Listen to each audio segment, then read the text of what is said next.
बिस्मिल्लाहिर्रहमानिर्रहीम, अस्सलाम वालेकुम। साल के पहले ही रोज ताबड़तोड़ सियासी हमले देखने को मिले हैं। सियासी क़यादत हो या अस्करी क़यादत, क्या 120 दिन की जो बात है उसमें कोई प्रोग्रेस होगी? इलेक्शन का मामला आगे बढ़ेगा या फिर यही बयानबाजी जारी रहेगी? जो गुफ्तगू ज़मान पार्क के अंदर सहाफ़ियों से मुलाकात में इमरान खान ने की, उसमें कई सवालात हैं। मौजूदा सिपाही सालार जनरल आसिम मुनीर, इनको लेकर इमरान खान के तहफ़्फ़ुज़ात हैं। ये तहफ़्फ़ुज़ात किस तरह के हैं? और फिर ये भी कि इन मौजूदा सिपाही सालार से इमरान खान का राब्ता नहीं हुआ। काफ लीग से एक अहम डेवलपमेंट है। और फिर इस वक्त जब आप ये वीडियो देख रहे हैं तो कुछ देर बाद कौमी सलामती कमेटी का इजलास यानी 2 फरवरी के रोज़ अब हो रहा है। अब एक अहम तरीन फैसला होगा इसमें, उसके बारे में भी आपके सामने रखेंगे। वो तमाम लोग जो हमारे चैनल पर नए हैं, चैनल को ज़रूर सब्सक्राइब कीजिए, हमारे फेसबुक पेज को ज़रूर फॉलो करें, बेल आइकन पर भी क्लिक कीजिए ताकि आने वाली अपडेट से आगाह रह सके। सबसे अहम मामला है नए साल का आगाज़, और साल के आगाज़ पर ही इमरान खान साबिक़ वज़ीर-ए-आज़म चेयरमैन तहरीक-ए-इंसाफ़, उनका एक ऐसा बयान जिसने वाज़ेह किया है कि इस वक्त भी उनका एतमाद नहीं है उस इदारे के ऊपर जिससे सबसे ज़्यादा उनकी शिकवे और शिकायत हैं। अब वो कह क्या रहे हैं, ये बात बड़ी गौर तलब है। वो कहते हैं कि पाकिस्तान के अंदर अभी भी साबिक़ सिपाही सालार जो हैं उनका इस इस्टेब्लिशमेंट के अंदर सेटअप मौजूद है। अब वो सेटअप किस सूरत में मौजूद है, वो ये किस बारे में कह रहे हैं, कौन सी ऐसी शख्सियत है, कौन से ऐसे आला ओहदेदार हैं जो अभी भी साबिक़ सिपाही सालार के सेटअप का हिस्सा है। तो ये बहुत अहम तरीन चीज़ है। और दूसरी ये कि उन्होंने एक बात कही, और वो ये कि अभी तक उनका मौजूदा सिपाही सालार से रब्ता नहीं हुआ। और फिर अफगानिस्तान का जिक्र करते हुए उन्होंने दहशत गर्दी पर बात की कि ऑपरेशन के वो खिलाफ हैं।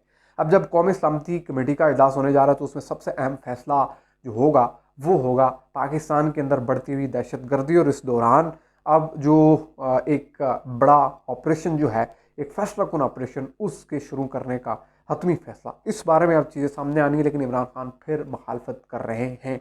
बात यह है कि काफ लीग जो कि पूरी तरह से एक मशकूक किरदार रख रही है, उसके हवाले से भी इम्पोर्टेंट पेशरफ था। लेकिन मौजूदा सिपाही सालार जो हैं इनके दौरा सऊदी अरब का मामला भी है। लेकिन दौरा सऊदी अरब से पहले यहाँ इस्लामाबाद के अंदर उनकी जो 2 मुलाकातें हुई, उन मुलाकातों ने कुछ वाज़ेह किया है। किसी हद तक एक रिलीफ जो है वो PDM की हुकूमत के लिए एक्सपेक्टेड है। लेकिन जो बात इमरान खान कर रहे हैं तो मामला हमें मुतनाज़ा होता हुआ नज़र आ रहा है। मामला क्या है? मामला ये है कि इमरान खान ये कहते हैं कि इस वक्त किसी सूरत भी ये असम्बली के अंदर नहीं जाएंगे और जाने का फ़ायदा कोई नहीं है। अब क्यों नहीं जाएंगे? क्योंकि अभी तक इस इस्टेब्लिशमेंट के अंदर एक सेटअप मौजूद है, और वो सेटअप साबिक़ सिपाही सालार का है। अब इमरान खान ये कहना चाह रहे हैं कि अभी मौजूदा सिपाही सालार एक्शन लें, मौजूदा इस्टेब्लिशमेंट के अंदर उन लोगों को ढूंढ ढूंढ कर साइड पर किया जाए, उनको बाकायदा तौर पर उन पर चार्जेस फ्रेम किए जाएँ, और उन्हें बताया जाए कि वो एक ऐसा रोल प्ले कर रहे हैं जो उनका नहीं है, यानी वो सियासी रोल प्ले कर रहे हैं। अब ये कह रहे हैं कि डोनाल्ड लू का जिक्र इन्होंने किया जी, कि उनका पाकिस्तान के अंदर से उन्हें इनपुट दिया गया, फिर अमेरिका में उनका इस्तकबाल हुआ, फिर अमेरिका के अंदर एक बहुत ही मशहूर करैक्टर जो हमेशा से मुतनाज़ा रहा, हुसैन हक्कानी, वो साबिक़ सिपाही सालार की कैंपेन पर रहा, उनका ही आदमी था। अब इस पर ज़ात आनी है। लेकिन इस दौरान जो ये एक बात कर रहे हैं कि ऑपरेशन एक मसले का हल लेकिन 100 मज़ीद मसले पैदा करता है, तो क्या पाकिस्तान के अंदर इस वक्त जो शिदत पसंदी की लहर है और जो शिदत पसंद ग्रुप बहुत बड़े पैमाने पर कार्रवाइयाँ कर रहा है, तो इमरान खान उसकी एक उसके लिए किसी न किसी सूरत में एक पॉजिटिव सेंटिमेंट रख रहे हैं, यानी उसकी फेवर में ये बात जा रही है कि उसके खिलाफ ऑपरेशन ना हो। तो इसको क्या समझा जाए? अब ऑपरेशन के भी खिलाफ हैं और इलेक्शन भी चाह रहे हैं, इस चीज़ को कैसे इस्टेब्लिश किया जाए? यानी इसका मतलब ये हुआ कि इस वक्त जो आन गोइंग सिनेरियो है उसमें, क्योंकि अब काफ लीग की एक और पोजीशन सामने आई है, और काफ लीग के बड़े ही सीनियर रहनुमा हैं, उन्होंने गुफ्तगू की है चौधरी शुजात हुसैन के साहबजादे शाफी हुसैन। अब वो कह रहे हैं कि हमारे साथ सब कुछ तय हुआ था, काफ लीग का पूरा एक इत्तफाक राय था, और जब परवेज़ इलाही बनिगाला जा रहे थे तो उन्हें हमने कहा था कि वादों को याद रखिएगा, और अगर PDM ना आती तो इन्हें इमरान खान ने नहीं बुलाना था। और फिर ये कि इस वक्त जो ये लबो लाजा इस्तेमाल कर रहे हैं वो किसी सूरत काबिल कबूल नहीं है। और जिस तरह की सिचुएशन काफ लीग बता रही है, और फिर काफ लीग के हवाले से इमरान खान ये कह रहे हैं जी कि इस वक्त 3 ऐसे लोग हैं जिनके हवाले से इस्टेब्लिशमेंट ये उन्हें बता चुकी है कि आपने न्यूट्रल रहना है। अभी 3 लोग काफ लीग में कौन से हैं? और काफ लीग की तो पार्लिमानी पार्टी ये फैसला कर चुकी भी है कि एतमाद परवेज़ इलाही पर रखना है, 10 के 10 लोग साथ रहेंगे, लेकिन 3 लोग फिर भी आगे पीछे करने की एक पूरी तैयारी है। तो असम्बली तहलील को लेकर अब काफ लीग के ये जो रहनुमा हैं, जो चौधरी शुजात हुसैन के बेटे हैं, वो ये कह रहे हैं कि ये तो हमें तहलील होती हुई नज़र नहीं आ रही, और हम चाहते हैं कि हमारी जमात, जो हमारा ख़ानदान है, ये साथ रहे। एक सियासी ख़ानदान भी है, लेकिन ऐसा कुछ लोग नहीं चाह रहे। उनका इशारा मोने सलाई की जानिब है, और परवेज़ इलाही जो कि पूरी तरह से कैप्चर्ड हैं मोने सलाई के हाथों। अब जो ये एक नया करैक्टर सामने आ रहे हैं चौधरी शुजात हुसैन के ये वाले बेटे, ये जो हैं चौधरी सालिक के बाद अब ये खुद सामने आ रहे हैं, तो इट्स मीन्स कि एक पूरी डिवीजन हमें नज़र आ रही है। और ये इस तरह से अगर चीज़ें मज़ीद सामने आती रहीं तो 11 जनवरी में कुछ दिन हैं, और इमरान खान जब पॉइंट आउट कर रहे हैं कि 3 लोग आगे पीछे करने की तैयारी पक्की है एतमाद का वोट लेने के हवाले से, तो इट्स मीन्स कि काफ लीग के अंदर अब एक सिचुएशन वाज़े हो रही है। चौधरी शुजात हुसैन का एक और फिर अब दूसरा बेटा सामने आ रहा है, और परवेज़ इलाही को लेकर एक सेंटीमेंट पूरी तरह से वाज़े है। एक सियासी बयान दिया जा रहा है कि हम इनके साथ चलेंगे, लेकिन ये नहीं चाह रहे। तो अब ये सिचुएशन कैसे आगे बढ़ेगी? और इस दौरान अब बात यह है कि जो इस्तीफ़ों की बात थी, जो स्पीकर के रूबरू पेश होना था तहरीक इंसाफ के लोगों ने, उस पर आपको पता है कि स्पीकर ने क्या कहा कि ये लोग हाज़िरियाँ लगाकर तनख्वाहें लेते रहे, तो अब इनकी ये जो इस्तीफ़ों की डिमांड है वो कैसे पूरी हो सकती है? अब कानूनी तकाज़े, आइनी तकाज़े, पार्लियामेंट के तकाज़े हैं।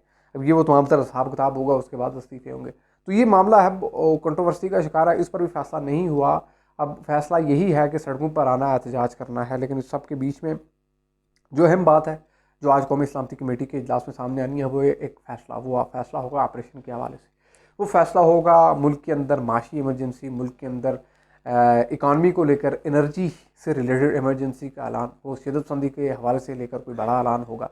तो ये तमाम तर चीज़ें चल रही हैं, और इस सब के बीच में तहरीक इंसाफ जो ये कह रही है कि 70% मुल्क चाह रहा है अर्ली इलेक्शन हो, लोग उनके साथ हैं। अब वो एक ऐसे सेंटीमेंट को हवा दे रहे हैं जो कि पूरी तरह से इस सेटअप के अगेंस्ट जा रहा है। यानी अगर अस्करी और सियासी मौजूदा जो क़यादत है, अगर वो ये फैसला कर रही है ऑपरेशन करना, वो ये कह रही है माशी इमरजेंसी लगानी है, अब अगर वो ये कह रहे हैं कि एनर्जी को लेकर हमें कुछ इक़दाम करने हैं, हमें कुछ रोज़ वर्क फ्राम होम, कुछ रोज़ हमें अब कुछ अरसे के लिए पाबंद रहना होगा मार्केट्स के हवाले से, हमें एनर्जी बचानी है, हमारे मसले मसाइल हैं, तो उसमें एक एंटी सेंटीमेंट साथ साथ जनरेट हो रहा है ज़मान पार्क लाहौर से, जो एक बहुत ख़तरनाक बात है। लेकिन 2 दिसंबर को एक मुलाकात हुई थी, और उस मुलाकात में 2 लोगों के साथ जनरल आसिम मुनीर जो हैं सिपाही सालार, उनकी गुफ्तगू हुई थी, और सऊदी सफ़ीर नवाफ सईद अल मालकी और मुत्तहिदा अरब इमारात के जो सफ़ीर हमाद अबद इब्राहिम सलीम अज़्ज़ाबी, इनसे मुलाकातें हुई थी। और ये मुलाकातें क्यों हुई थी? क्योंकि दौरा सऊदी अरब जो इसी महीने के अंदर होने जा रहा है सिपाही सालार का, और वो क्यों होने जा रहा है? आपको मालूम है कि फ़ॉरेन रिजर्व्स बुरी तरह से गिर चुके हैं। सिचुएशन 5.5 से 6 बिलियन डॉलर्स के करीब है, और 4 तो वो हैं, 4 बिलियन डॉलर जो कि आप हिला भी नहीं सकते। बाकी दो जो हैं वो अब एक ऐसी सिचुएशन है कि वो एक दुखती रग है, आप उनको कितना हिलाएंगे, कहाँ खर्च करेंगे? तो ये सिचुएशन है। अब फिर एक इमदादी पैकेज के लिए सऊदी अरब जाना है, ज़ाहिर है, लेकिन इस सब के बीच में इमरान खान का ये कहना कि इस सिपाही सालार से मेरा राब्ता नहीं। इस वक्त भी इस्टेब्लिशमेंट का एक रोल मौजूद है, हुसैन हक्कानी वाली बात, और फिर उसके साथ जनरल बाजवा से रिलेटेड एक वाज़े उन्होंने कहा कि देखें, इन्होंने साथ रहते हुए पीठ पर वार किया। तो ये साइड बाय साइड एक नैरेटिव पूरी तरह से प्रॉपरली चला रहे हैं। अब जो यहाँ इस्लामाबाद से फैसला होगा, ये टोटली उसके अगेंस्ट जाएंगे, और एक ऐसी अनार्की फैलेगी जो कि काफ़ी ज़्यादा खतरनाक होगी। बहरहाल इस बारे में आपको आगाह करते रहेंगे। चैनल को जरूर सब्सक्राइब कीजिए। अगली वीडियो में होगी मुलाकात। अल्लाह हाफ़िज़।